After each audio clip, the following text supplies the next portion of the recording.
Okay, we're back on the combine video. I have the parts.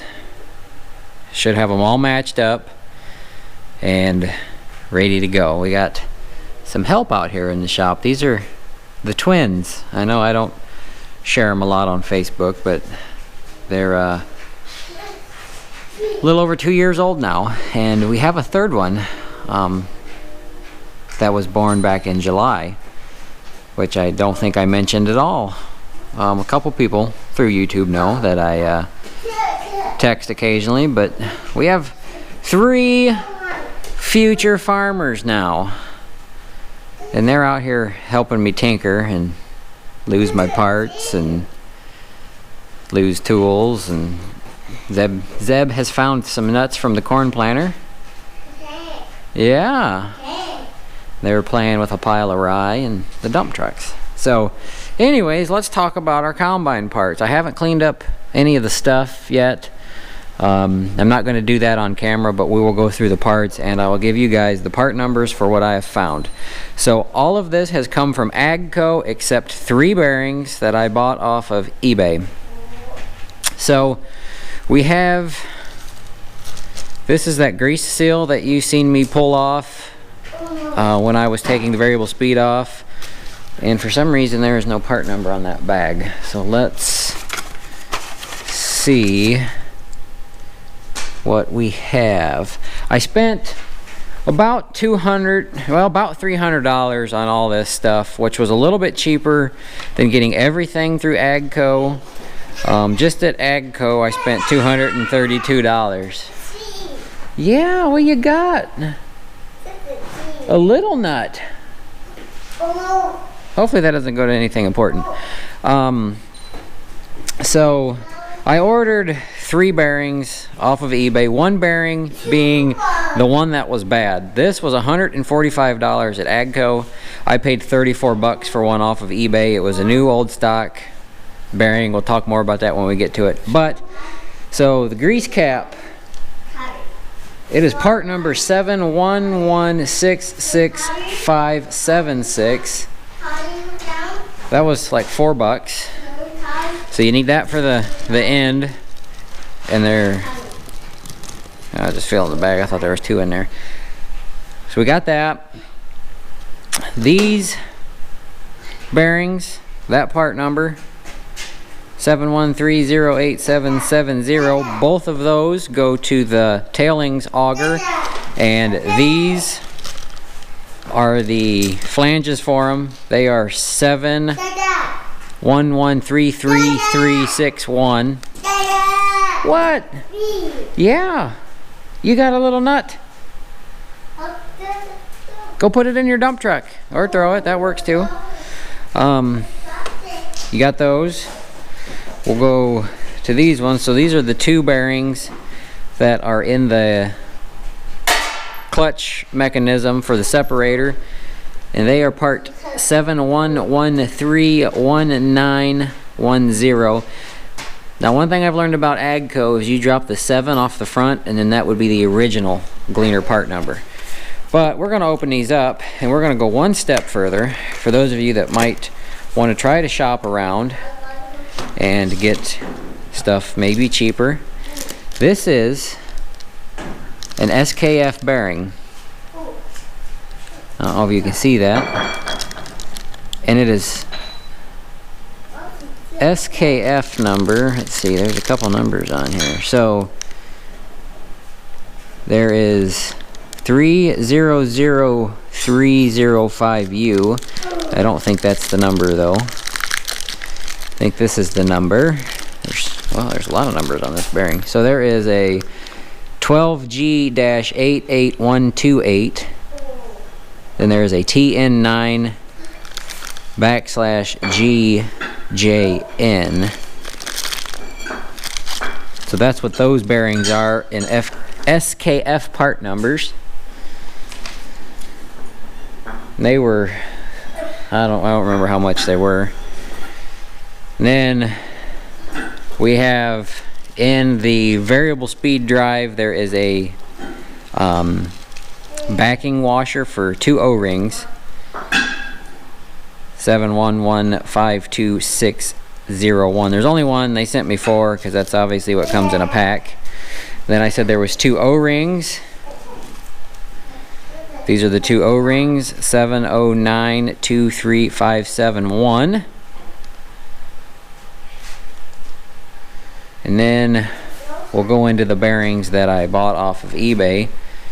We have this bearing which goes on the outer edge of the variable speed for the ground drive. Your hand's dirty? You'll have that on the big jobs. So I found this bearing.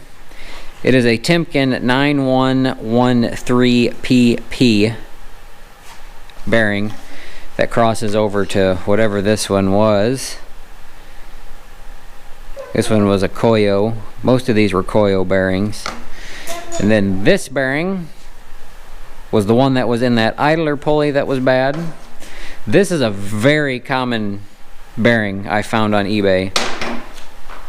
It's 203KRR6, which I also think is a Timken bearing number. Quite a few bearing numbers, but it's a very, very common. This was only like $6. So, and it's easy to change, so if it ever goes bad, it won't be that hard to change.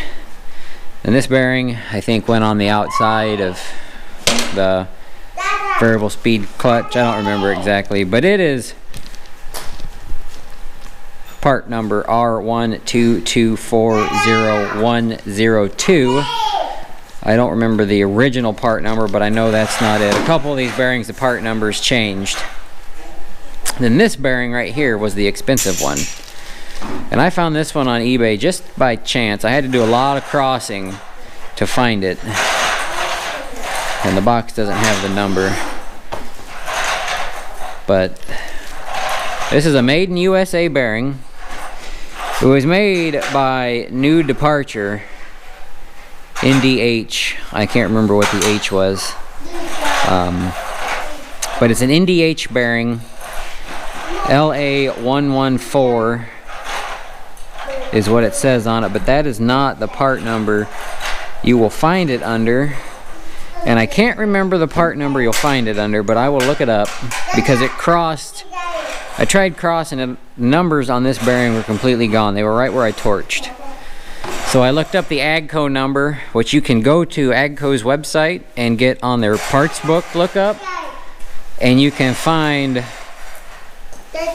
the book if you don't have the book for your parts, and you can take that AGCO number and type it in, and sometimes it'll cross over to other stuff.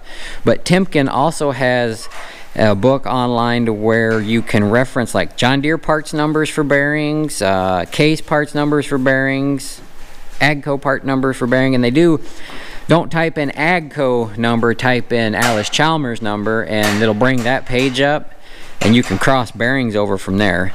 But I can't remember offhand what Timken number that was, but it saved me a lot of money. I couldn't find the Timken bearing anywhere, and I couldn't find a Timken dealer that could get it to me. I found, I think it was a Koyo one. No, it wasn't a Koyo one. It was another big bearing name, and I can't think of it. It wasn't SK. It was SKF. I tried to source that through somebody, and they couldn't even find a cross reference for it. So this is the $146 one from AGCO that I found that crossed over to a $34 one that I found on eBay, and there was only this one on eBay that I could find.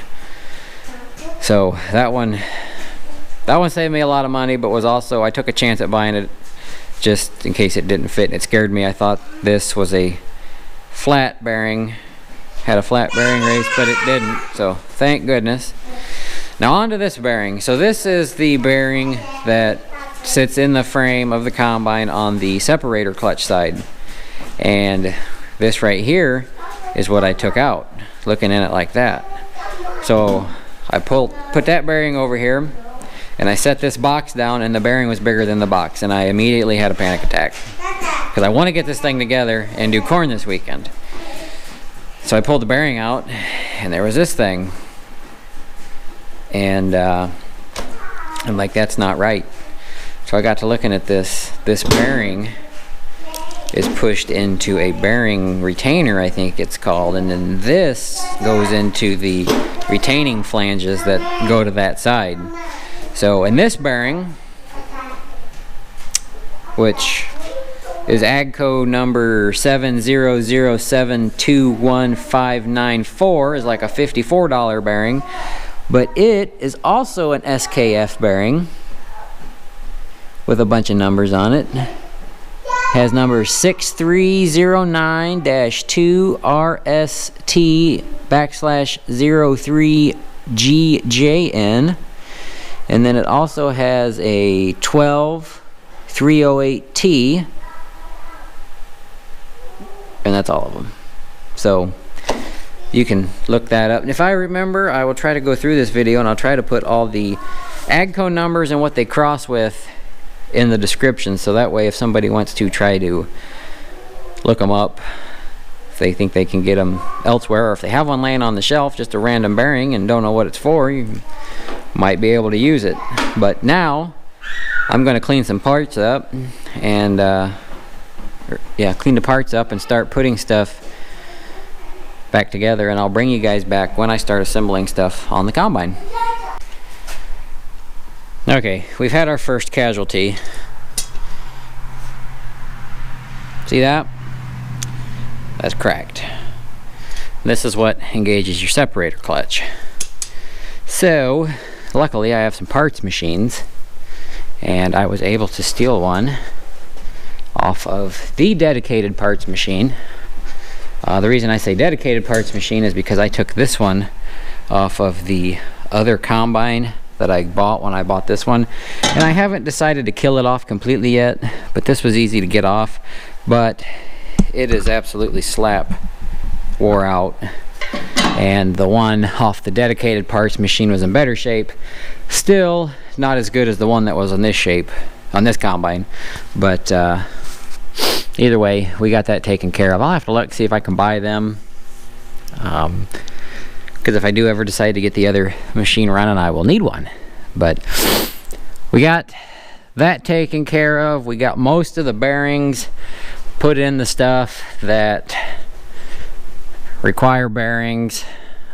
So now I've got to put the bearing on the shaft, insert it from this side, and start putting everything back together. So let's get this show on the road.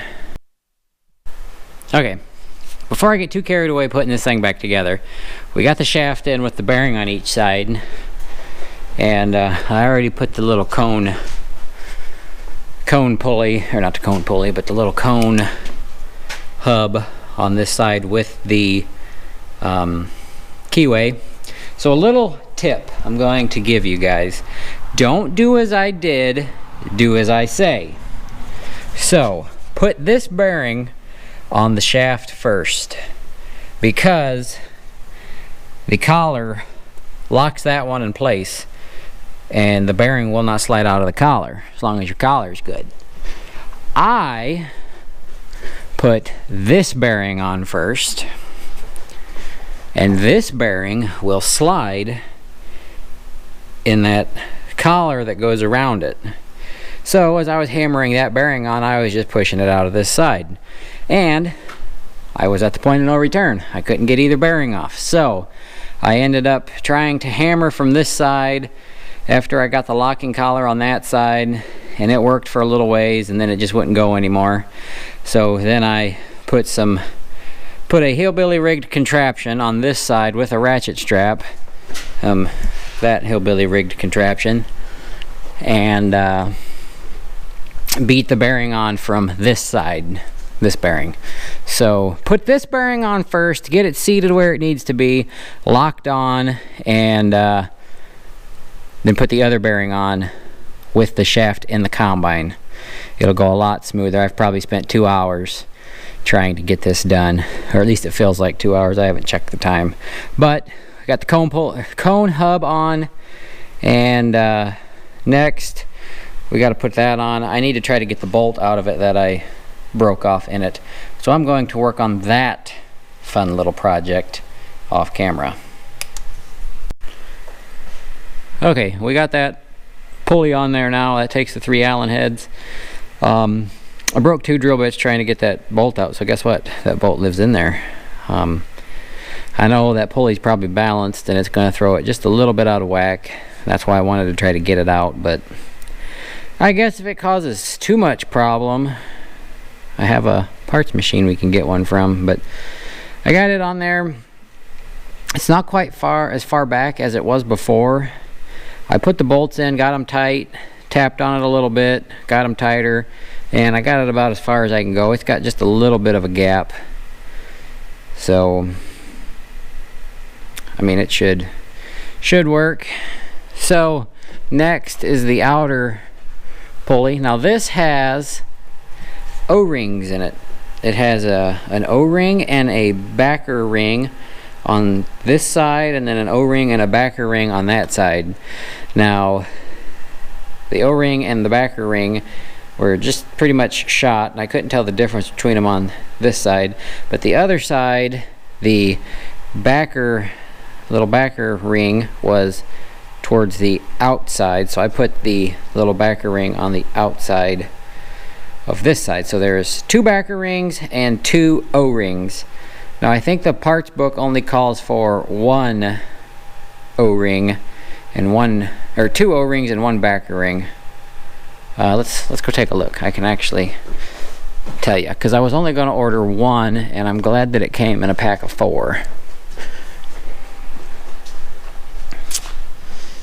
So on here, O-ring, backer ring, 47. 47 is the O-ring, calls for 2. 48 is the backup ring, and it calls for 1 right here. And it doesn't show anything on the back side of that. So it has a backer ring. So the backer ring's on the outside and the O-ring. 48's the O-ring. 48. No, 48's the backup ring, and that shows it on the inside. You guys can't even see what I'm pointing at. 48 ring backup 1. So that's on the inside. That one was on the outside.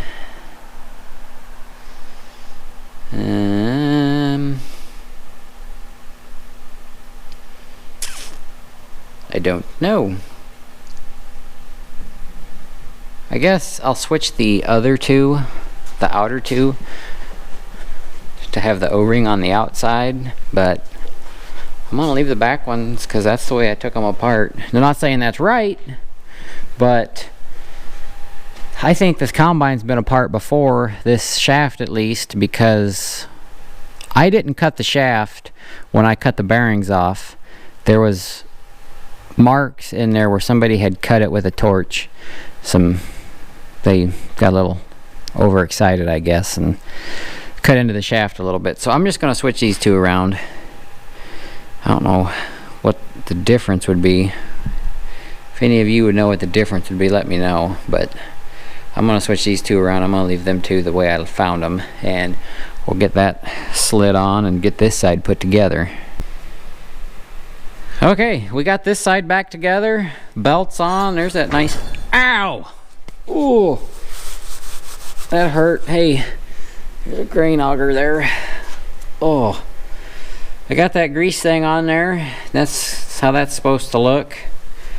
To get that belt back on there, I spread that variable speed pulley apart with a wood block. I don't know if you should do that, because you probably risk breaking it, but when I get it running, everything should even out. That belt's just really deep in there. That's why it's loose, and it's kind of deep in that one. So we get it running and everything should even back out. But that's this side. This little grease cap was kind of hard to put on. It's about like putting a tire on.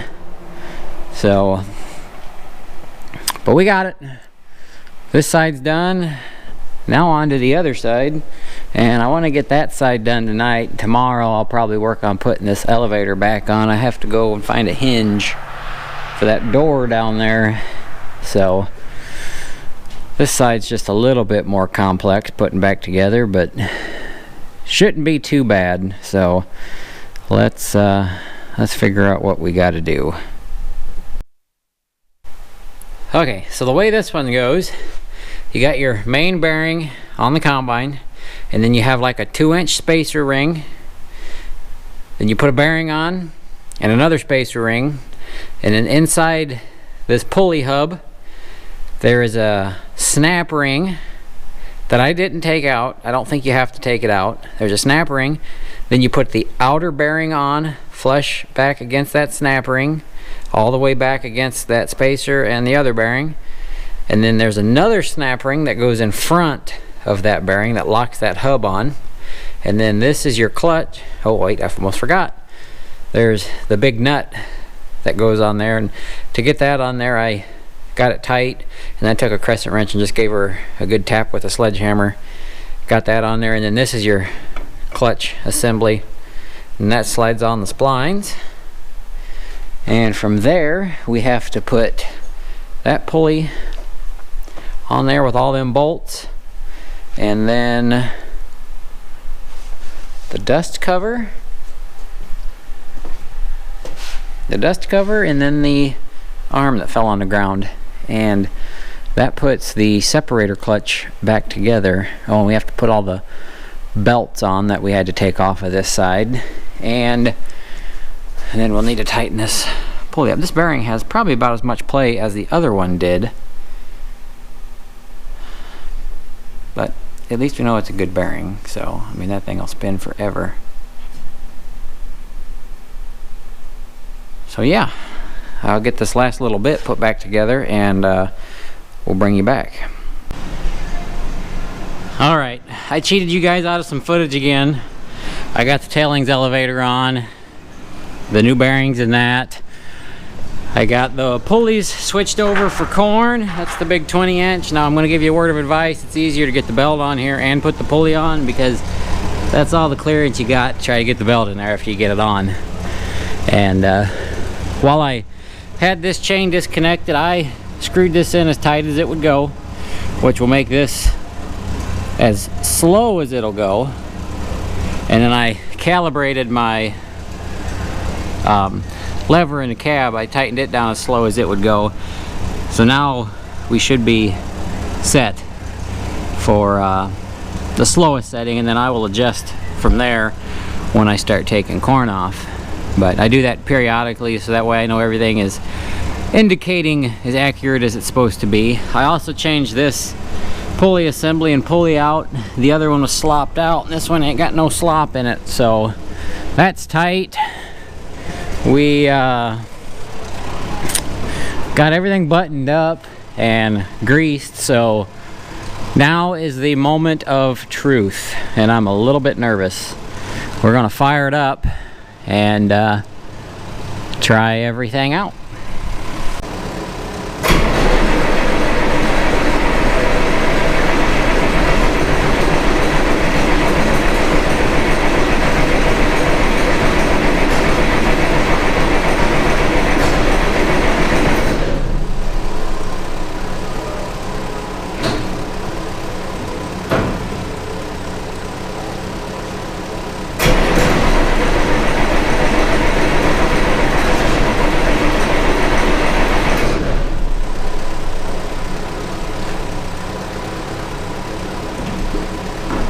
Gonna need a snort of the good stuff, I can see already.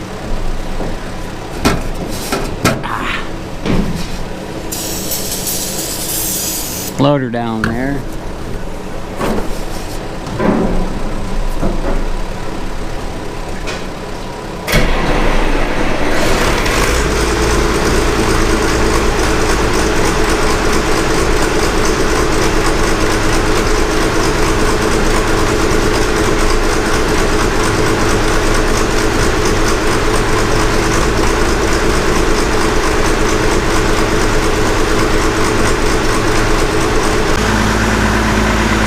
I said that belt would tighten up, which it did, but you guys won't believe this.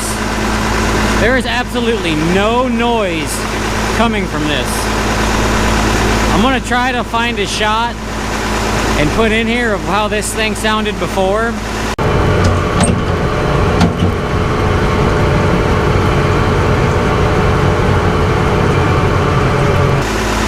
There is absolutely no noise. It is crazy.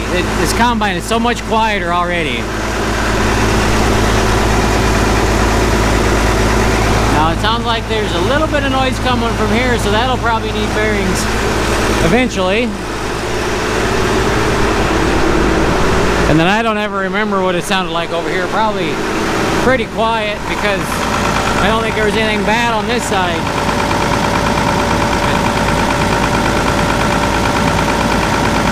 I get just a little vibration, and I imagine it's from the engine not running 100% smooth. So yeah, let's engage the separator and see if we hear any noise from that side of things.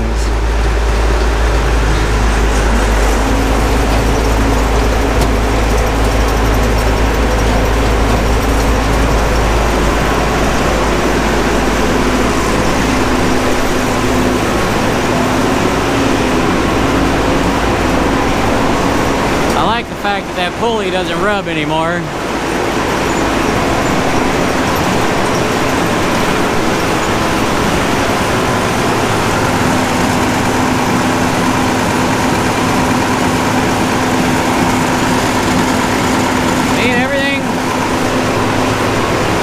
Sounds like it should.